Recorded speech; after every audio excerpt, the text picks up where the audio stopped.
perhaps you haven't gotten the attention you deserve lately. Well, I present to you a beautiful, luscious flower for your visual and aromatic enjoyment.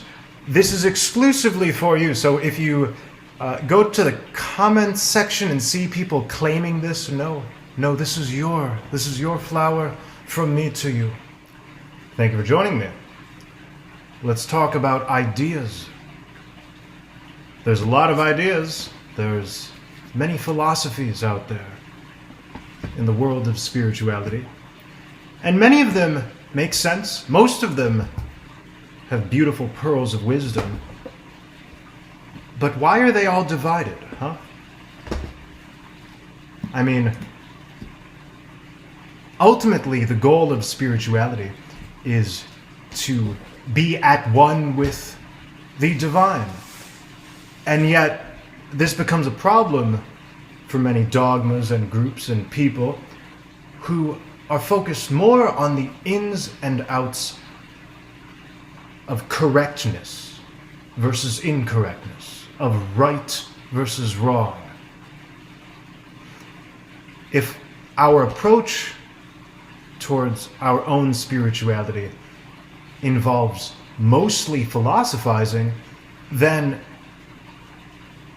our lives won't reflect the kind of spiritual being we might want to be and example in our day-to-day. Quite obviously, there's a lot of philosophizing, but not much actualizing. There is no problem with, well, any philosophy until it becomes our God, until it becomes law.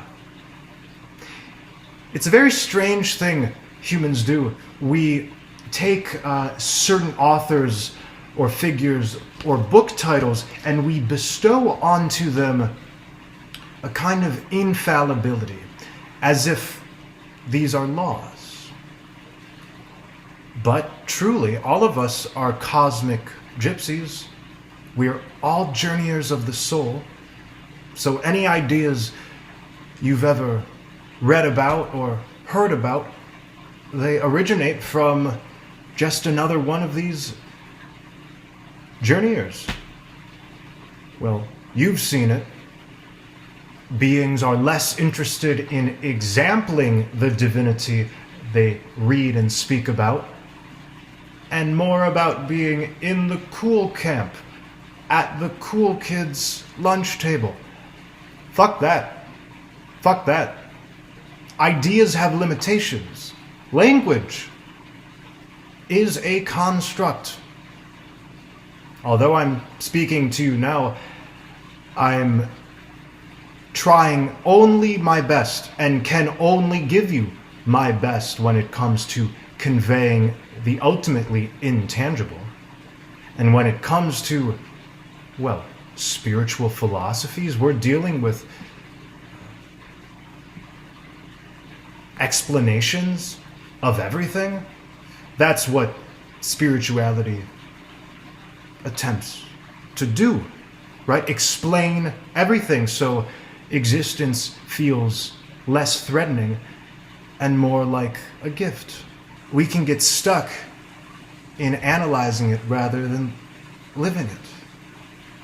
And in this age of information, that's more and more common. More and more common.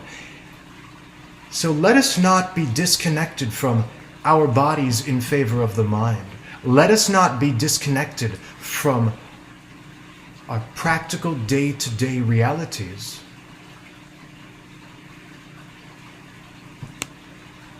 If above our actual realities exist these high and mighty ideas, then there shall always be an incongruency between the being we know we could be and the being we actually are, between the being who we think we should be via these philosophies versus our actual self.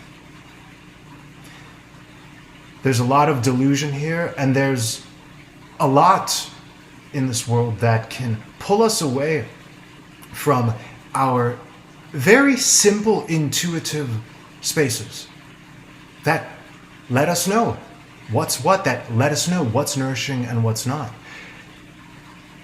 Don't think the domain of spirituality isn't tainted and corrupted. Although there is still much value, there's limitation. And that's what this video is about. The limitation that words intrinsically carry should not carry us to a land of complexity anymore. After all, if everything is so difficult and so complex and spirituality is only for the masters and only for the adepts, and oh my goodness, I don't know the Western approach, I don't know the Eastern approach, what am I to... If we blow ourselves up with all of these fantastical ideas as if we're chasing God, then we're just going to remain in the realm of philosophizing. You know what's outside of thought? You know what's outside of the tug of war between ideas? Life. And it's a beautiful thing. It's very difficult at times, sure, but it's a trip. It is a journey. I am constantly surprised how multi-flavored and multifaceted this experience can be. And I recognize when I open myself up to the wordless realities, to the beliefless realities, that's when magic really reveals itself.